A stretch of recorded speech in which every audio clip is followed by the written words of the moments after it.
Bismillah, assalamualaikum warahmatullahi wabarakatuh. Warahmatullahi wabarakatuh. Alhamdulillahi ala ihsani wa syukru lahu ala taufiqihi wa ibtinali. Wa asyhadu an la ilaha illallah ta'ziman li sya'nih. Wa asyhadu anna Muhammadan ad-da'i ila ridwani. Allahumma salli wa sallim ala alihi wa ashabihi wa ikhwani kaum muslimin wal muslimat, para ikhwan dan akhwat, bapak-bapak, ibu-ibu, serta adik-adik. Masya Allah, di sini tumben ada adik-adiknya. Adik-adik yang semoga senantiasa diberkahi dan dirahmati oleh Allah Ta'ala.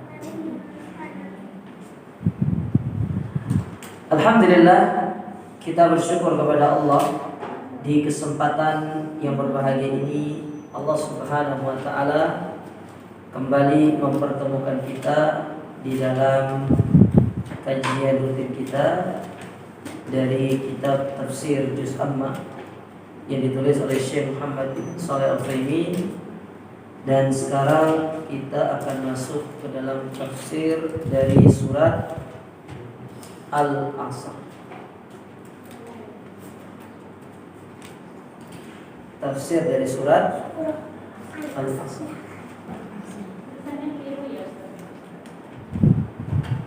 Kenapa?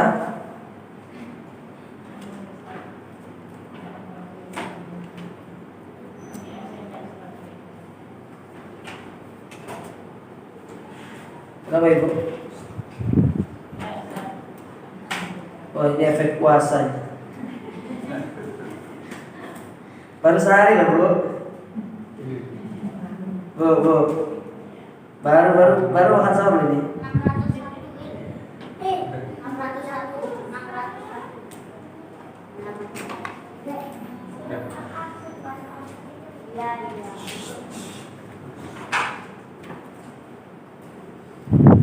601. Surat Al-Asr dikategorikan oleh para ulama sebagai surat Makkiyah. Surat apa Bu? Surat Makkiyah. Dan surat ini Allah Subhanahu wa Ta'ala turunkan setelah Allah menurunkan surat Al-Insyirah atau Asy-Syarh, yaitu surat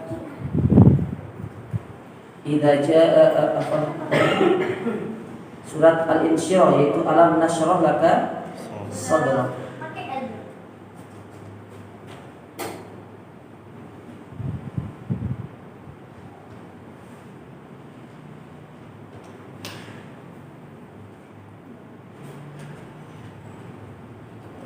Baik.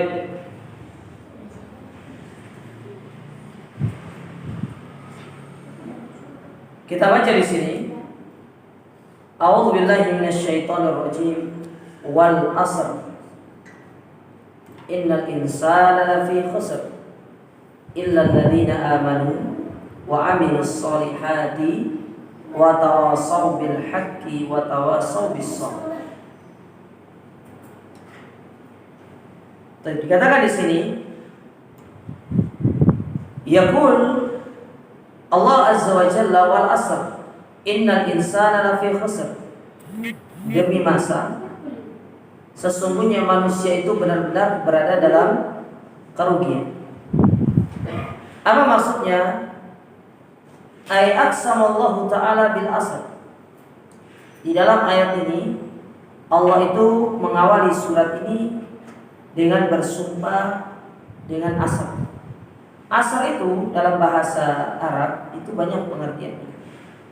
Bisa asar itu artinya masa, bisa asar itu artinya waktu asar, sebagaimana disebutkan oleh para ulama, dan bisa juga asar itu artinya sholat asar. Jadi Allah bersumpah dengan beberapa waktu ini. Ya. Namun di antara pendapat ini yang paling kuat adalah asar di sini yaitu dimaksud dengan az-zaman, yaitu masa secara umum. masa yang sifatnya secara umum.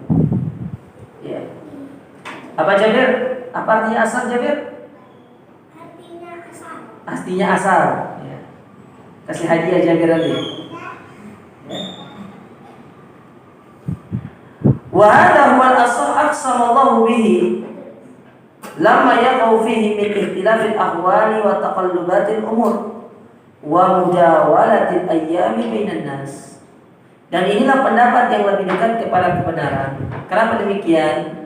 Karena waktu asar atau waktu al-asr ini digambarkan dengan masa yang mana itu menjelaskan tentang kondisi-kondisi yang dialami oleh manusia di dalamnya.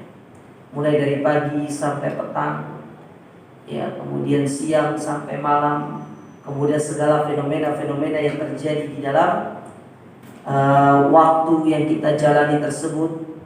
Wa huwa min masyahidi fil hadir mutahaddits anhu fil ghaib, yang mana itu menunjukkan tentang segala perbuatan-perbuatan yang terjadi di dalam kehidupan manusia. Nah, dari pengertian tadi bahwasanya asar itu yang paling dekat kepada kebenaran diterjemahkan adalah demi masa. Demi masa. Kalau disebutkan waktu asar saja, berarti itu hanya secara spesifik, berarti waktu asar. Tapi kalau disebutkan tentang masa, maka masuk ke dalamnya juga yaitu waktu asar, dan ini sifatnya secara umum. Ketika diartikan asar di sini adalah masa, maka masuk pula ke dalamnya yaitu usia manusia. Masuk ke dalamnya yaitu usia manusia. Bisa dipahami sampai di sini Ibu-ibu ya? Baik. Nah, kenapa Allah Subhanahu wa taala bersumpah dengan waktu asar ini? Innal insana lafi khusr. Karena sesungguhnya manusia itu benar-benar berada di dalam kerugian. Ya. Wal insanu huna am, dan kata manusia di dalam ayat ini sifatnya umum. Bukan hanya manusia itu hanya orang-orang yang beriman, tapi mencakup juga orang-orang kafir. Jadi kata innal insana, insan itu sifatnya umum. Bukan hanya orang yang beriman yang merasakan kerugian, tapi juga orang-orang kafir. Jadi semua manusia itu pada hakikatnya adalah merugi. Wa alamatul insani alladhi yuradu bihi al-umum an yuhilla mahallu alif lam kalimatu kull. Fahuna law qila kullu insanin fi khusrin lakana hadha huwal makna. Karena dengan ditambahkan alif lam itu menjadikan manusia itu secara umum, spesifik. Karena kata-kata al itu sendiri di dalam kata al-insan, yaitu adanya alif lam dari kata depan al-insan itu menunjukkan artinya kullu insanin, bahwasanya sesungguhnya seluruh manusia itu berada pada kerugian. Jadi alif lam di dalam kata insan itu menunjukkan kullu, menunjukkan semua. Pada hukum asalnya manusia itu berada dalam kerugian, seluruh manusia. Tidak terkecuali orang beriman, orang kafir. Ya, semua kena. Mau beriman, mau orang kafir, semuanya itu berada dalam kerugian. Baik. Kemudian Allah Subhanahu wa taala mengecualikan mereka-mereka yang tidak mendapatkan kerugian tersebut. Allah kecualikan mereka. Jadi ada di antara orang-orang yang tidak merugi. Siapakah orang-orang yang tidak merugi itu dan bagaimana sifatnya? Maka Allah sebutkan di ayat yang ketiga, di mana Allah Ta'ala berfirman, illal ladzina amanu wa amilus solihati wa tawassaw bil haqqi wa tawassaw bis sabr. Bahwasanya orang-orang yang merugi itu Allah kecualikan ada 4 sifat.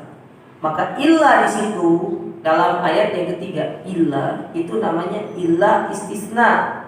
Itu illa pengecualian. Setelah Allah menyebutkan gambaran secara umum, baru setelah itu Allah mendatangkan pengecualian. Ya, bahwasanya seluruh manusia itu dalam kondisi merugi namun ada orang-orang yang dikecualikan. Paham maksudnya? Seperti Allah mengatakan, seperti kalimat yang sering kita ucapkan, la ilaha illallah, tidak ada Tuhan yang berhak diibadahi. Pertama disebutkan secara umum, tidak ada Tuhan yang berhak diibadahi.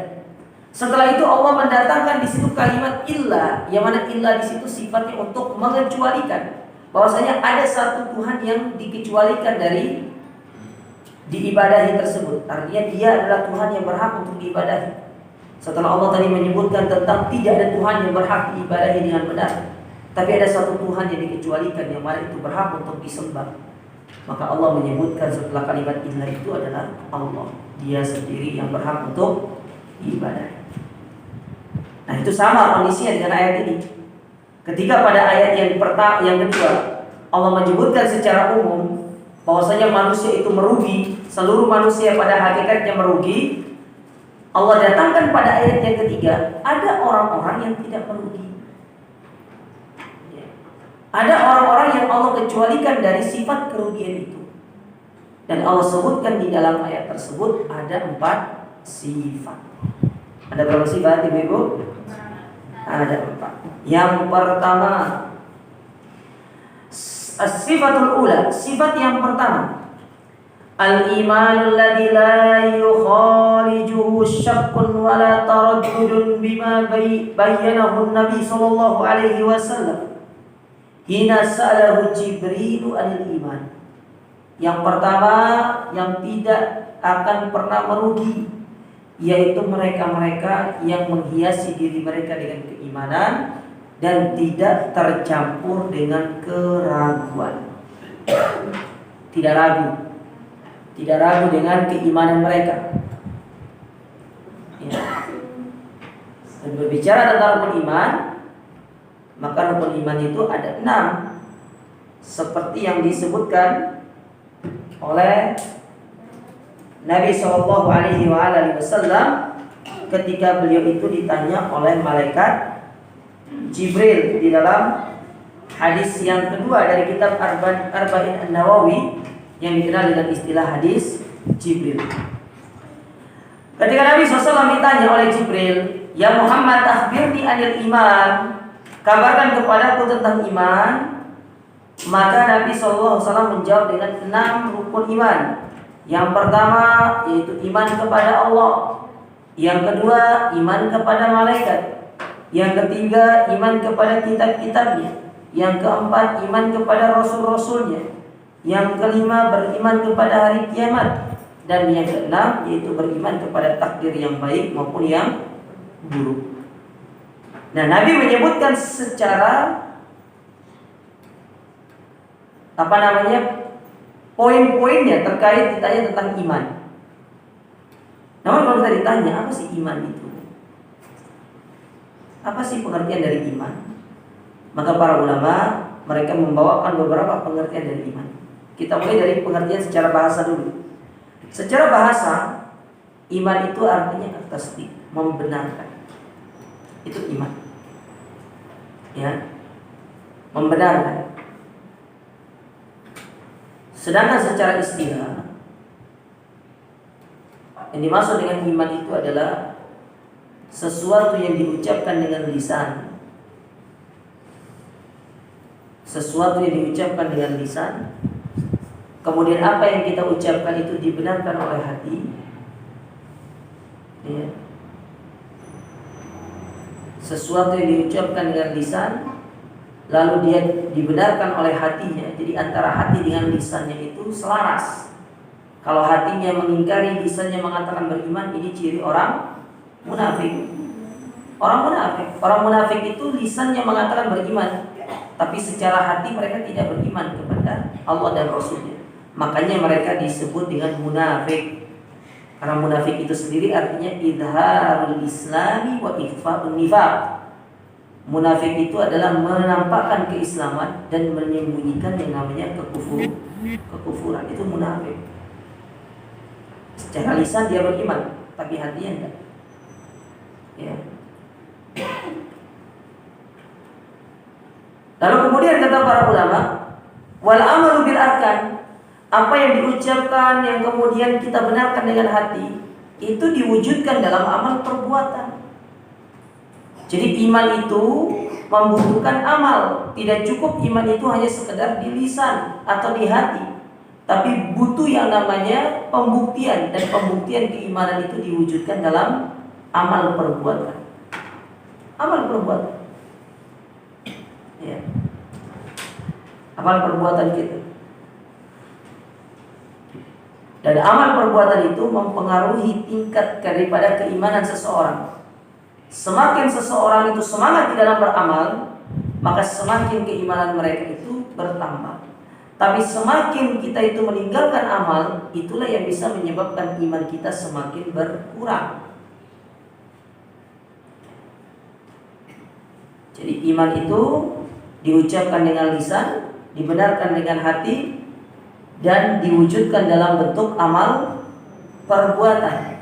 Ditambah lagi, bertambah dengan ketaatan, berkurang karena perbuatan maksiat. Itulah iman.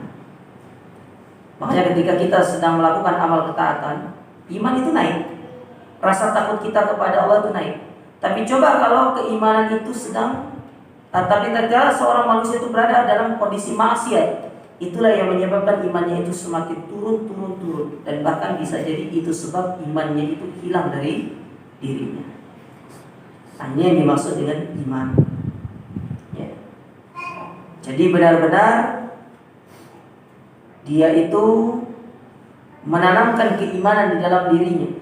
Yang mana keimanan tadi secara bahasa artinya adalah tasdik, membenarkan. Ya. Tapi kita kembali ke hadis Nabi SAW ini.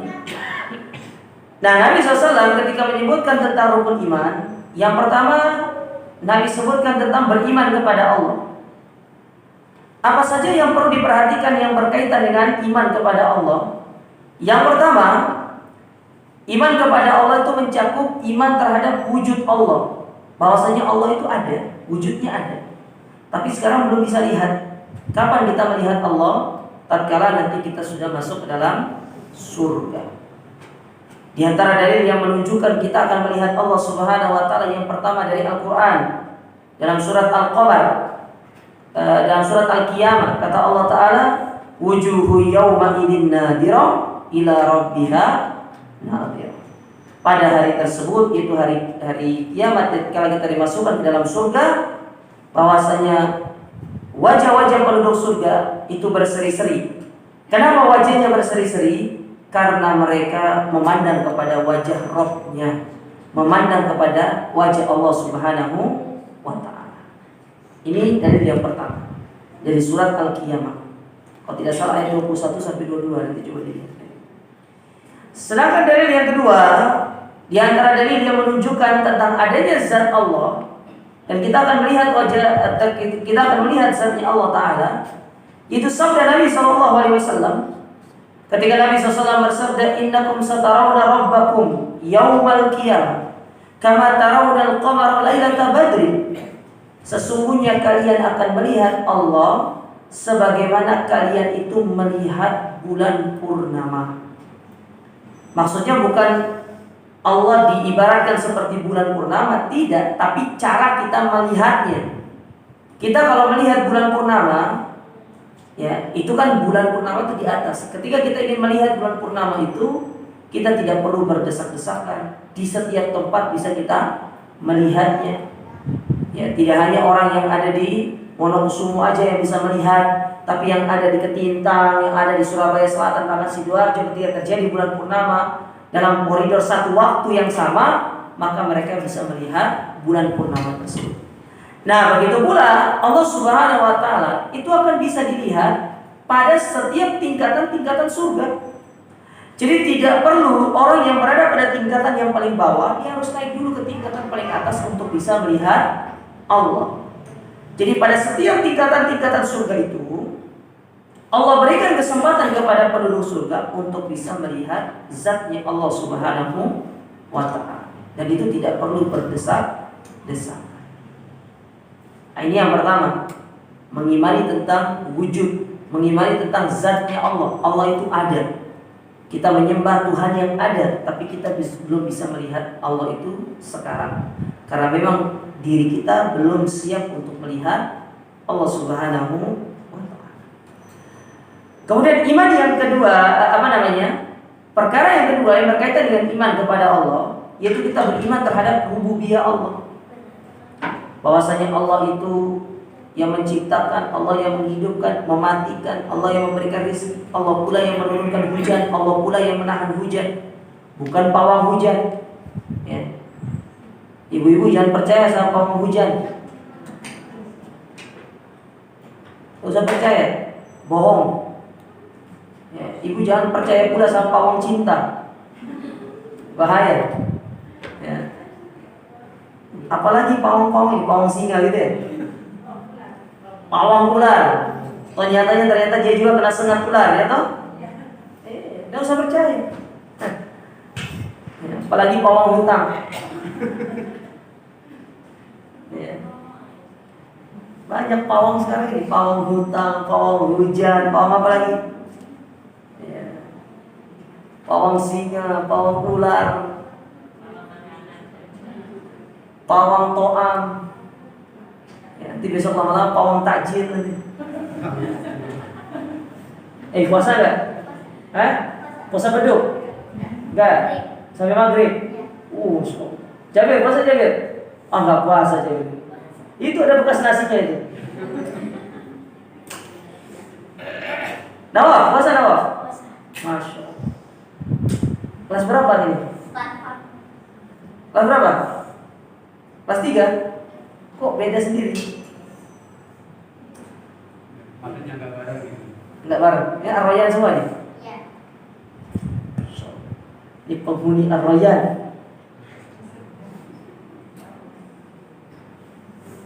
Baik. Sampai mana kita tadi nih? Sampai pawang ya? Tidak usah percaya sama pawang itu. Yang percaya cuma pawon aja. Pawon apa pawon? Dapur. Depan. Pawon. Campur. Dapur. Ya. Pawon itu dapur ya? Apa namanya itu? Mau makan pawon apa? Pawon. Dapur di luar. Di luar. Ya. Jadi kalau bisa percaya, makanya Allah Subhanahu wa ta'ala yang memiliki kekuasaan semua itu dihimpun dalam sebuah tauhid yang disebut dengan tauhid rububiyah. Yang kedua, yang ketiga, yang berkaitan dengan iman kepada Allah itu adalah iman kepada uluhiyah. Apa itu? Itu kita beriman bahwasanya Allah Ta'ala ya, satu-satunya zat yang berhak untuk disembah. Ya. Yang berhak untuk diibadahi, tidak ada sesembahan yang berhak disembah melainkan Allah. Adapun yang keempat, masuk ke dalam iman kepada Allah ini adalah bahwasanya Allah itu memiliki nama-nama yang indah dan sifat-sifat yang mulia. Dan nama-nama Allah itu bisa kita jadikan sebagai sarana untuk kita bertawassul. Dengan kita menyebut apa yang menjadi keinginan kita, kita sebutkan nama Allah. Misalkan minta rizki, ya sebut nama Allah itu yang maha pemberi rizki. Ya Razzaq. Kalau kita minta ampun, maka sebut nama Allah yang maha pengampun, ya Ghaffar atau ya Ghafur. Jangan nanti minta rizki, tapi malah yang disebut nama Allah itu ya Ghaffar, wahai yang maha pengampun, berikanlah rizki kepada saya. Nah, ini tidak cocok. Tapi minta itu sesuai dengan menyebut nama Allah itu sesuai dengan apa yang kita minta. Ya, ini yang berkaitan dengan iman kepada Allah. Jadi ada 4 hal tadi. Iman kepada wujud Allah, iman kepada rububiyah, iman kepada uluhiyah, dan iman kepada asma wa sifat. Ini sejatinya pelajaran akidah ya. Pelajarannya Ustaz Mubarak sama Ustaz Ananda Ridho kayaknya. Betul ya? Nyerempet gak apa-apa ya.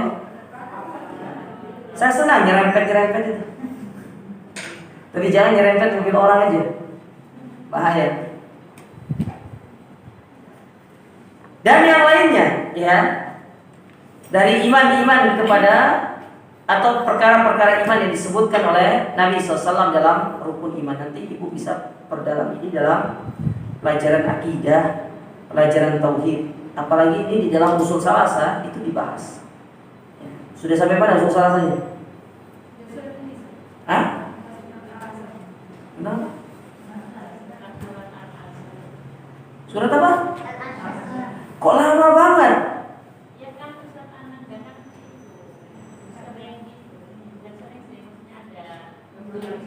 Oh, bilang sama Ustaz Ananda itu. Salam dari saya, tidak boleh uzur bilang. Kalau mau uzur hari yang lain aja.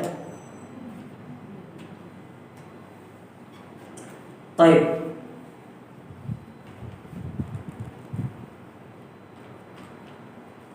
Nah, itu sifat yang pertama. Kita tambahkan sedikit. Wan nasu fi hadzal maqam salah satu aksam, dan manusia di dalam sifat yang pertama ini dibagi menjadi 3 golongan. Ada berapa, Bu? Ada 3 golongan. Ya.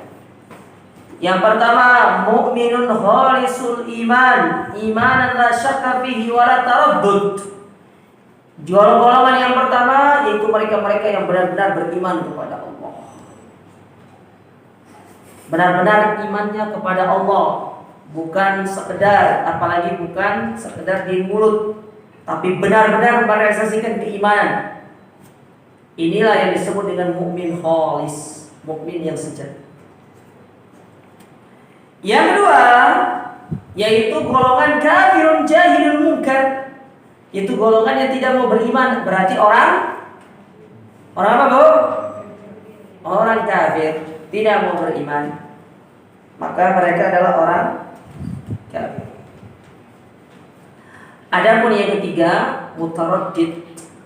Wan naji min haula'i qismul awwal alladhi yu'minu imanan la taraddud fihi, yaitu mereka-mereka yang ragu dengan keimanannya, atau yang kita kenal dengan istilah orang-orang munafik. Jadi ada berapa, Bu? 3. Ada 3. Yang pertama tadi apa? Benar-benar beriman kepada Allah. Yang kedua, orang yang kafir, tidak mau beriman. Yang ketiga yaitu orang munafik yang ragu-ragu. Ya, orang yang ragu-ragu. Nah, itu sifat yang berapa? Sifat yang pertama. Ada sifat yang kedua yang Allah sebutkan dari 4 sifat yang Allah kecualikan dari orang-orang yang rugi. Allah katakan wa amilus sholihat, yaitu mereka-mereka yang beramal soleh. Sebagaimana yang saya sebutkan tadi, amal soleh itu merupakan bagian daripada iman. Di antara wujud benarnya iman seseorang itu diwujudkan dalam bentuk dia beramal soleh. Ketika keimanan itu belum diwujudkan dalam amal soleh, maka iman itu belum dikatakan sempurna. Ya, belum dikatakan apa?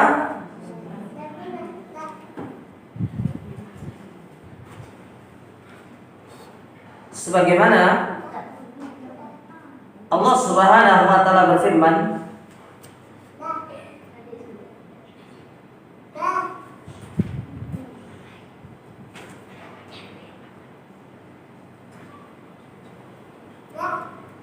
dalam surat Al-Hujurat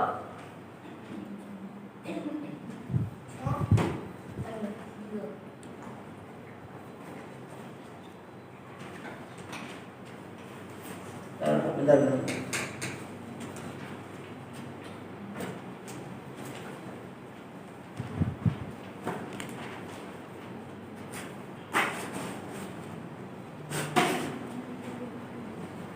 Ya, dalam surat Al-Hujurat, betul.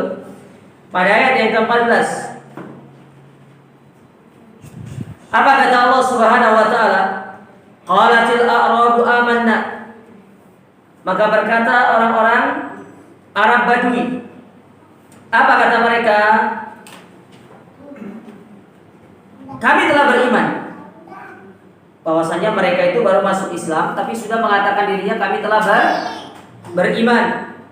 Maka Allah Subhanahu wa taala menyangka mereka dengan mengatakan kul, katakanlah kepada mereka lam tu'minu, kalian belum beriman. Walakin qulu aslamna, akan tetapi katakanlah kami sudah masuk ke dalam agama Islam. Ketika seorang itu baru mengucapkan syahadat, dia baru dikatakan seorang muslim, belum dikatakan seorang mukmin. Kenapa belum dikatakan seorang mukmin? Karena dia belum sampai pada taraf pengamalan. Dia baru hanya sekedar mengucapkan syahadat. Ketika seorang hanya baru mengucapkan syahadat, maka itu hanya baru sebatas masuk ke dalam agama Islam dan menjadi seorang muslim. Kapan dia itu dikatakan seorang yang telah beriman? Walamma yadkhulul imanu fi qulubikum. Ya, dan iman itu belum masuk ke dalam hati-hati kalian. Wa in tuti'ullaha wa rasulahu la yalitkum min a'malikum syai'an innallaha ghafurur rahim. Kata Allah Subhanahu wa taala, ya. Dan jika kamu taat kepada Allah dan Rasulnya dan tidak mengurangi sedikit pun pahala dari amalanmu, sungguh Allah Subhanahu wa taala Maha Pengampun lagi Maha Penyayang. Kapan seorang itu dikatakan beriman? Ketika dia sudah mulai mengamalkan amalan yang Allah perintahkan kepada kita. Dan ketika dia mengamalkan amalan tersebut, dia melakukannya dengan penuh keikhlasan dan benar-benar mengikuti sunnah.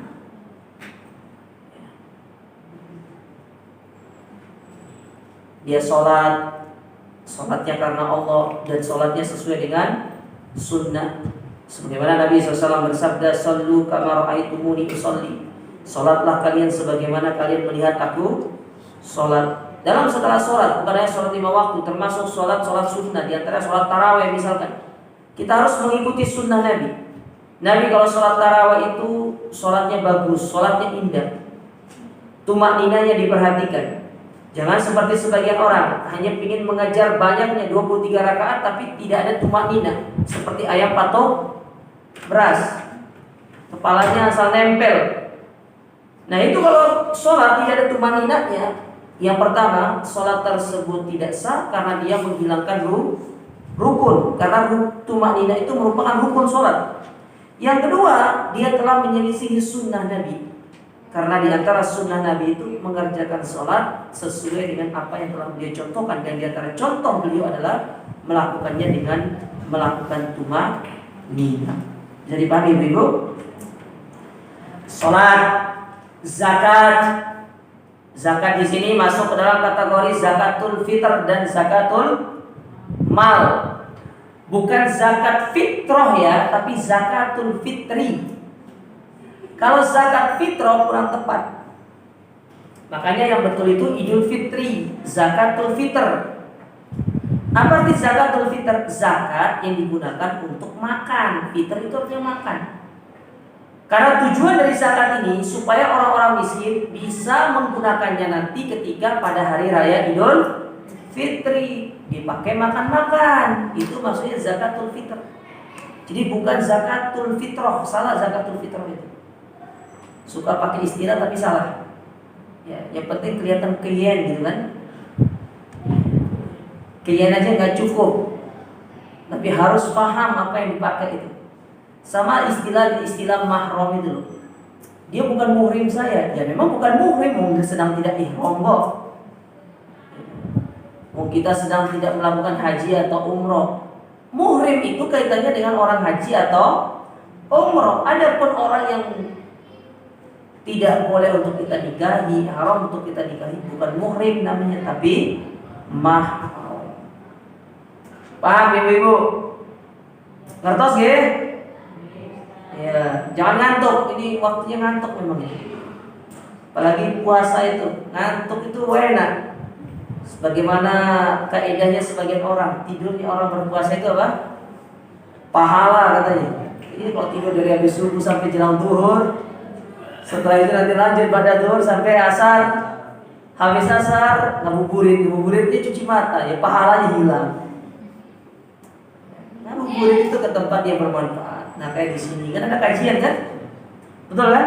Ada kajian di sini menjelang buka. Ya, maka datang kajian. Ya. Sepengalaman saya di tempat ini, kalau buka puasa takjilnya enak-enak. Di tempat ini ya, di Amira ini. Tapi saya nggak ada jadwal di sini. Sepengalaman saya kemarin-kemarin pas waktu ada jadwal di sini, takjilnya enak-enak. Ini bukan kode Bu ya. Masih lama, baru jam 9 loh itu. Baik. Ini saya lihat sudah para senior yang ngisi Ustaz Mubarak itu sudah cukup. Gurunya para guru itu. Ya.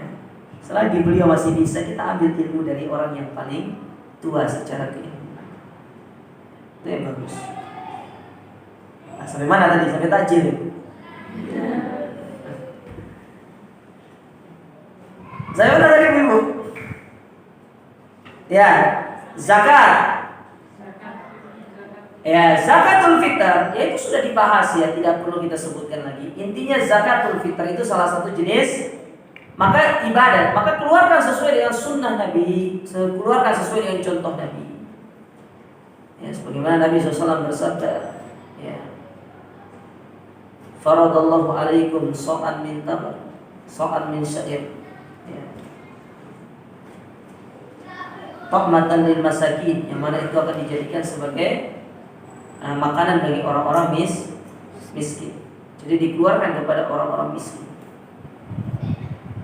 Di antara contoh ibadah seperti puasa. Seorang belum dikatakan dia beriman sampai dia menjalankan ibadah puasa. Dan yang wajib itu tidak banyak yang wajib itu. Yang wajib itu diantaranya itu Ramadan, puasa kafarat, puasa nadar dengan puasa qadha. Kalau kita tidak pernah sumpah dan perlu bayar kafarat, kalau kita tidak pernah bernadar, nggak perlu bayar nadar. Apalagi kalau kita tidak pernah meninggalkan puasa Ramadan, maka tidak perlu qadha. Pada hukum asalnya puasa yang wajib itu cuma satu, yaitu puasa Ramadan aja. Tapi banyak di antara manusia ini yang tidak sanggup puasa Ramadan. Alasannya karena iya Ustaz saya kerja. Ya kita semua orang kerja. Emang antum aja yang kerja? Semua orang kerja. Bahkan Nabi SAW di zaman dulu bukan kerja tapi perang. Perang ini bukan kerja. Kerja masih di bawah AC, masih ada waktu untuk istirahat. Istirahat jam makan siang bisa dipakai untuk tidur sebentar. Dari jam 12 sampai jam 1 kan lumayan. Tidak ada Nabi zaman dulu, gak ada istilahnya istirahat untuk perang. Perang harus siap siaga. Dalam kondisi berpuasa Nabi itu melakukan peperangan, yaitu perang Badar. Ya. Tapi para sahabat tidak pernah mengatakan ya Rasulullah kita usah perang, kita lagi puasa ini. Tidak. Inilah kaum muslimin di zaman sekarang. Apa yang menyebabkan kita ini lemah dalam beramal? Yang pertama karena ilmu kita kurang. Yang kedua kita tidak paham tentang sejarah Nabi SAW. Andai kan kita paham sejarah, maka puasa kita di negara Indonesia ini masih jauh lebih gampang dari puasa kita di negara-negara yang lainnya. Coba untuk lihat, saya punya teman di Belanda. Dia pernah puasa di sana dalam satu musim itu. Puasanya itu 20 jam. Jadi adzan maghribnya itu jam 9 kalau nggak salah. Kemudian adzan setelah itu adzan isya. Adzan maghrib 1 jam kemudian isya. 2 jam kemudian atau 3 jam kemudian subuh. Subuh. Lalu bayangkan bagaimana lelahnya. Kita alhamdulillah di Indonesia ini masih termasuk normal lah ya. Kita puasa mulai dari subuh taruhlah jam 4:30 ya. Adzan itu jam berapa sih? Jam 4:15 ya. 4:30 lah ya hitungannya. Sampai jam berapa? Jam 5 lebih 30 menit. 5:30 lah. Tinggal dihitung. Ada 13 jam itu masih kondisi normal. Untuk kita bayangkan yang mereka yang di luar sana puasanya di tempat-tempat yang jauh dari matahari bisa luar biasa lamanya. Sebagaimana kisah dari sebagian teman-teman yang mereka berpuasa di negara Eropa bagian utara seperti Norwegia misalkan, ya, yang dekat-dekat negara kutub, tempat kutub Norwegia, terus apa lagi di atasnya itu Finlandia, itu jauh lebih lama lagi. Ya, kalau di Belanda saja sudah 20, kata mereka naik ke atas itu bisa sampai 20 sampai 23 jam dia berpuasa seharian full. Nah kita, subhanallah, Allah masih berikan kemudahan. Tahu juga kalau kita puasa musim panas sudah panas-panas banget. Coba lihat Saudi. Saudi kalau sudah panas sampai 50 derajat panasnya. Itu kalau kita panggang roti bisa matang itu. Insya Allah kalau buka usaha laundry laris. Ya kan? Cepat kering. Ya. Antum terima per hari 100 kilo kayaknya bisa itu. Cepat kering. Ya. Dan masih banyak jenis ibadah yang lainnya. Birrul walidain misalkan, menyambung tali silaturahim, kemudian memuliakan tamu, memuliakan tetangga, itu bagian daripada amal soleh. Maka dalam hadis Nabi SAW, Nabi pernah bersabda, al-imanu bid'un situna wa sab'una syu'bah. Iman itu memiliki 60 sampai 70 cabang. Yang paling tinggi yaitu seorang mengucapkan kalimat la ilaha illallah dan direalisasikan dalam kehidupan sehari-hari. Sedangkan yang paling rendah daripada keimanan itu adalah imatatul adza anit thariq, menyingkirkan gangguan yang menghalangi tatkala berada di jalan. Misalkan kita dapat paku ada di jalan, takut nanti yang lainnya akan kena, kita singkirkan, itu bagian daripada iman dan itu dihitung sebagai amal soleh. Ibu-ibu masuk ke dalam toilet, tiba-tiba di toilet itu ada apa? Ada plastik misalkan, yang itu mengganggu saluran pembuangan dan itu menyebabkan terjadinya genangan air. Ibu angkat taruh di bak sampah, itu bagian daripada iman dan itu dicatat sebagai pahala di sisi Allah Subhanahu wa Ta'ala. Bahkan kata Nabi SAW dalam sebuah hadis, beliau mengatakan marra rajulun bi tariqin, pada suatu ketika ada seorang yang melewati satu jalan, fawajada fihi, ya maka dia mendapati di jalan tersebut sesuatu yang menghalangi jalan itu, sehingga itu bisa menjadikan orang Islam yang atau kaum muslimin yang melewati jalan tersebut atau manusia yang melewati itu dapat terganggu. Lalu dia mengangkat benda tersebut yang menghalangi jalan itu. Apa kata Nabi SAW? Wa dzalika sababu dukhulil jannah. Bisa jadi itu sebabnya ternyata masuk ke dalam surga. Kita tidak ngerti jauh. Ya. Ada ranting diangkat, ya segala macam. Depan rumah kita misalkan, kita bersihkan kalau ada sesuatu yang itu sekiranya berpotensi dapat menjadikan orang lain itu mendapatkan keburukan. Dan itu bagian daripada iman dan itu merupakan ibadah. Bahkan kata Nabi SAW, wal haya'u syu'batun minal iman. Rasa malu itu bagian daripada iman. Makanya seorang mukmin itu harus punya rasa malu, tapi bukan malu-maluin. Dan malu yang paling utama itu adalah seorang malu ketika dia bermaksiat kepada Allah. Sebagaimana nasihat Hasan Al-Basri rahimahullah, beliau pernah mengatakan, wa ana mustahil, ya, dan aku malu bi an yattali'a alayya ala maksiatin. Sesungguhnya aku malu ketika Allah memandangku ternyata aku sedang melakukan perbuatan maksiat. Kita harus malu. Namun terkadang kita dapat di sebagian kaum muslimin mereka tidak punya rasa malu. Bahkan kemaksiatan itu diumbar di halayak kami, di hadapan umum. Kalau ada orang yang mengumbar kemaksiatan di hadapan umum, berarti orang ini sudah tidak punya malu. Dan ingat, umum itu dua, umum yang sifatnya nyata dan umum yang sifatnya dunia maya, dunia sosial. Ada wanita bercadar, goyang tiktak ya? Hah? Ibu-ibu tahu berarti itu. Saya lo nggak ngerti. Saya taunya tiktak, Bu. Rasa barbecue. Hah? Itik itu. Saya taunya tiktak.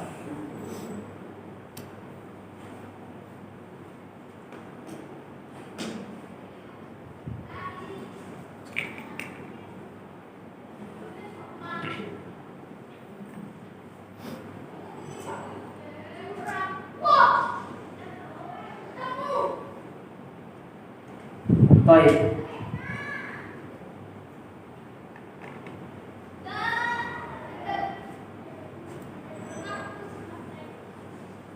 Nah, itu diantara jenis-jenis ibadah yang perlu untuk diperhatikan. Ketika seorang mengamalkan ibadah, membangunnya di atas keikhlasan, kemudian sesuai dengan tuntunan Nabi, inilah yang bisa menyebabkan kita selamat dari kerugian. Ya, ini yang perlu dipahami. Maka perbanyak beramal. Nah, di antara kebaikan Allah kepada hamba-hambanya ini, terutama kaum muslimin, Allah menjadikan bagi kita ada namanya musimul khairat, yaitu musim-musim kebaikan. Nah, di antaranya musim kebaikan ini bulan Ramadan ini. Bulan yang penuh dengan keberkahan. Ingat, jangan salah istilah ya ibu-ibu para jamaah. Ramadan itu bukan bulan suci, tapi dia disebut dengan bulan yang penuh berkah. Syahrul Mubarak. Bukan Ustaz Mubarak ya. Bulan yang penuh dengan keberkahan, itu disebut dengan Mubarak. Bukan bulan haram, karena kalau bulan haram itu artinya bulan suci. Sementara bulan suci itu ada 4. Zulqa'dah, Zulhijjah, Muharram dan Rajab. Ramadan bukan termasuk bulan haram. Baik, itu sifat yang berapa? Yang kedua. Sifat yang ketiga, di antara sifat orang-orang yang akan dikecualikan dari yang namanya kerusakan atau kerugian, wa tawassaw bil haqqi, itu saling mewasiati di atas kebenaran. Ini diistilahkan dengan bahasa yang lain, yaitu amar ma'ruf nahi munkar.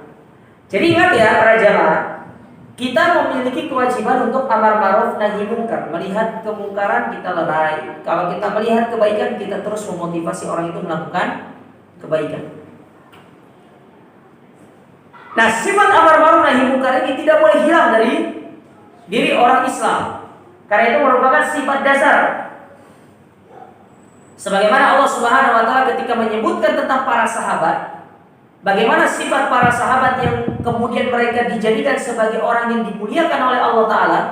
Allah sebutkan di dalam surat Al-Imran ayat yang ke-110, apa kata Allah? Kuntum khairu ummatin ukhrijat lin-nas ta'muruna bil ma'ruf wa tanhauna 'anil munkar. Kalian sebaik-baik yang Allah keluarkan sebagai contoh bagi umat ini. Bagaimana sifat mereka? Senantiasa menyuruh kepada kebaikan dan senantiasa mencegah manusia dari kemungkaran. Ini sifat dasar orang Islam.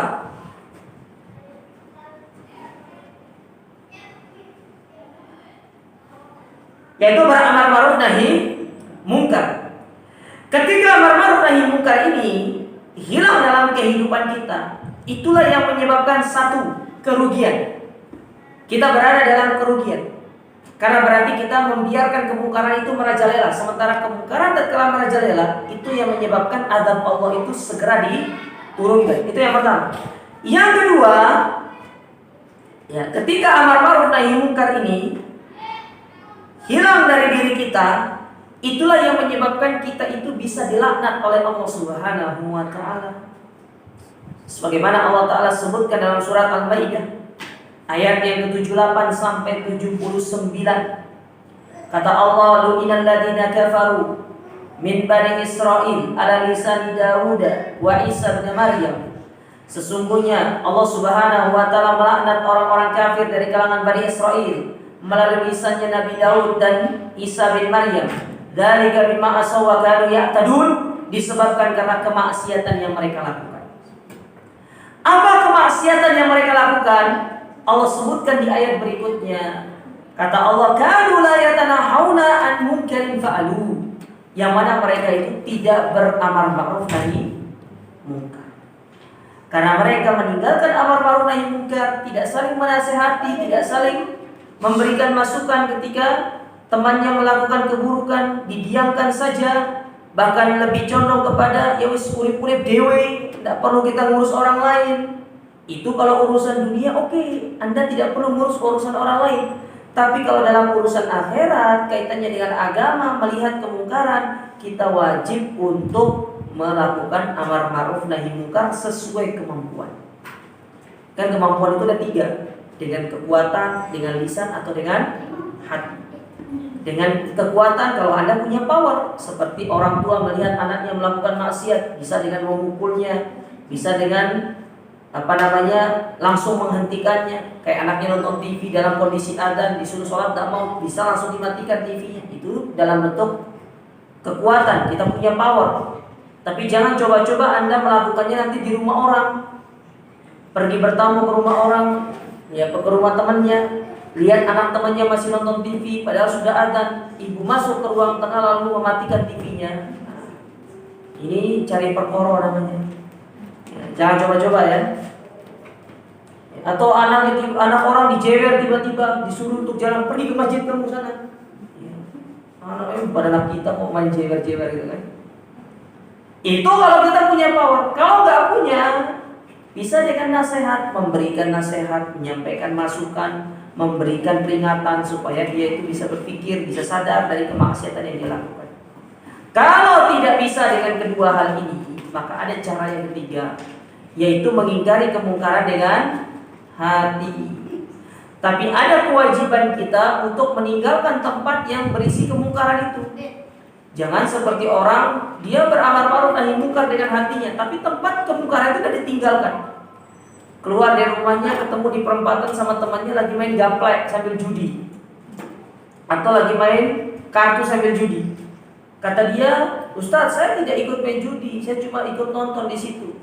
Dan saya mengingkari itu kemungkaran. Ya antum duduk di situ, diam di situ, itu bukan bentuk mengingkari namanya. Mengingkari itu kita ingkari dengan hati karena kita tidak mampu memberikan nasihat kepada mereka. Setelah itu ditinggalkan. Jangan diam di situ, nanti lama-lama katut. Yang ada lihat temannya main, kemudian dilihat itu jokernya turunkan, itu asnya turunkan aja. Ujung-ujungnya jadi pemain. Hati-hati jangan. Nah, ini yang perlu diperhatikan.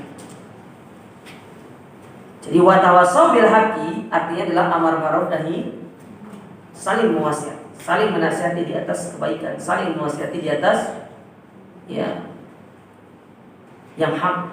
Karena itu bagian daripada amar ma'ruf nahi. Sifat yang keempat yang Allah Subhanahu wa taala kecualikan mereka dari yang namanya kemungkaran, yaitu watawasau bi as-sabr.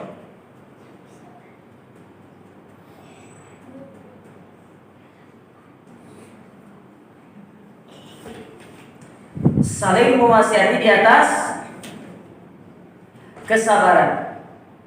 Poin yang keempat ini itu ada kaitannya dengan poin yang ketiga tadi, yaitu saling mewasiati di atas kebenaran. Karena itu bagian daripada dakwah. Dakwah itu tidak mudah. Pasti ada yang akan menolak, ada yang menerima, ada yang nolak. Nah, kalau yang menerima itu alhamdulillah. Sedangkan yang perlu disikapi itu adalah yaitu bagaimana kita menyikapi orang-orang yang menolak. Nah, di antara bentuk sikap kita menyikapi orang-orang yang menolak ajaran kita atau dakwah kita adalah dengan kita bersabar. Bersabar. Dan sabar ini merupakan ibadah yang sangat agung. Saking agungnya sabar ini kata para ulama, seperti yang diungkapkan oleh Imam Ahmad dan juga yang disampaikan oleh Imam Ibnu Taimiyah, Allah menyebutkan kesabaran ini di dalam Al-Quran sebanyak 90 kali. Berapa bu? 90 kali. Dicatat, bulan depan saya tanya.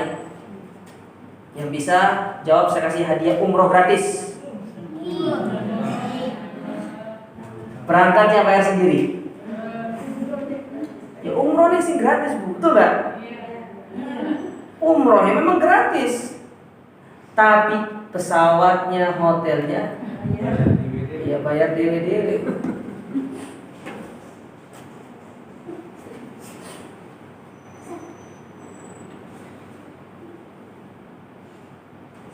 Ya, sampai mana tadi? Ya, karena para ulama sebenarnya ketika perkara itu satu saja disebutkan dalam Al-Quran, itu sudah menunjukkan bahwasanya perkara tersebut agung. Karena ini disebutkan sebanyak 90 kali, otomatis perkara ini sudah sangat-sangat agung. Kalau sekali saja disebutkan dalam Al-Quran itu sudah dikatakan agung, apalagi ini disebutkan berapa kali tadi? 9. Oleh karena saking agungnya ibadah sabar ini, para ulama mengkategorikan sabar ini termasuk salah satu dari jenis ibadah yang pahalanya itu tidak ada batasannya. Betul atau tidak? Mana dalilnya? Bahwasanya pahala sabar itu tidak ada batasannya. Allah Subhanahu wa taala berfirman di dalam Al-Qur'an,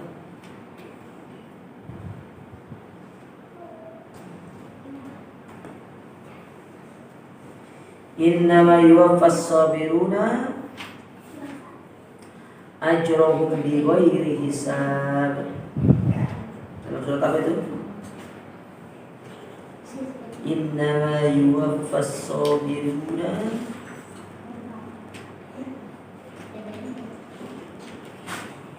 dalam surat Az-Zumar pada ayat yang ke-10. Kata Allah Ta'ala, Qul ya ibadi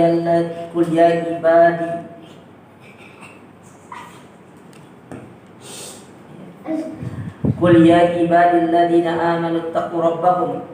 Katakanlah kepada hamba-hambaku yang beriman dan bertakwa kepada Rabb mereka, lilladzina ahsanu fi hadhihi dunya hasanah. Bagi mereka, yaitu kebaikan yang mereka dapatkan kalau mereka melakukan kebaikan di dunia. Wa ardullahi wasi'ah, dan bumi Allah ini luas. Innama yuwaffas sabiruna ajrahum bighairi hisab. Dan sesungguhnya Allah akan melipat gandakan pahala orang-orang yang bersabar tanpa hisab. Sabar itu penting. Sabar itu merupakan ibadah yang sangat luar biasa. Bahkan Nabi SAW di antara perkara yang diperintahkan oleh Allah kepada beliau yaitu disuruh untuk bersabar. Fasbir kama sabara ulul azmi minar rusul, dan bersabarlah dan bersabarlah kalian seperti sabarnya para ulul azmi dari kalangan Rasul. Adapun sabar ini, kata Syekh Muhammad bin Shalih Al-Utsaimin, maka beliau membaginya menjadi 3 berdasarkan dalil-dalil yang datang dari Al-Quran dan Sunnah. Yang pertama, sabar dalam beribadah butuh kesabaran. Karena kalau kita tidak ada sabarnya, itu yang menyebabkan kita akan malas beribadah, kemudian enggan untuk mengerjakan ibadah. Jadi kita minta kesabaran. Sebagaimana Allah perintahkan kepada Nabi Ibrahim untuk berdoa. Apa kata Nabi Ibrahim? Kata Allah kepada Nabi Ibrahim,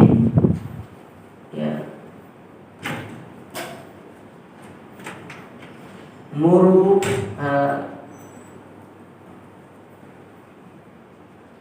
wa'mur ahlaka bis-sholati wastabir 'alaiha, dan perintahkanlah keluargamu untuk sholat dan bersabarlah di dalam mengerjakan sholat tersebut.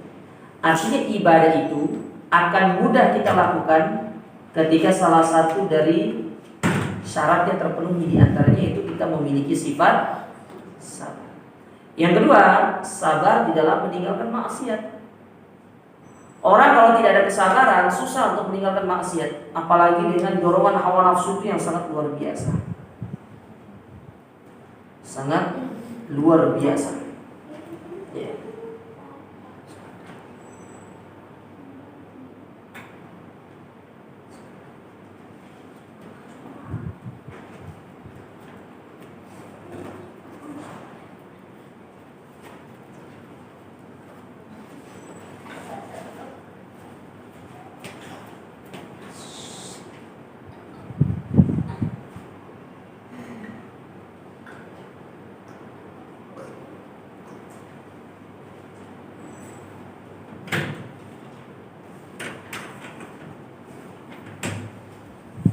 Kemudian yang ketiga, sabar di dalam menerima segala ketetapan Allah Ta'ala.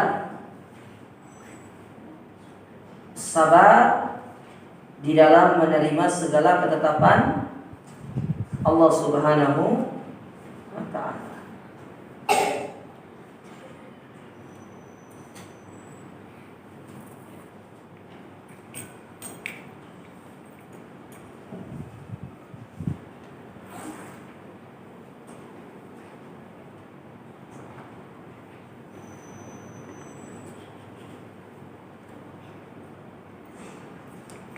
Baik. Nah, itu 3 jenis.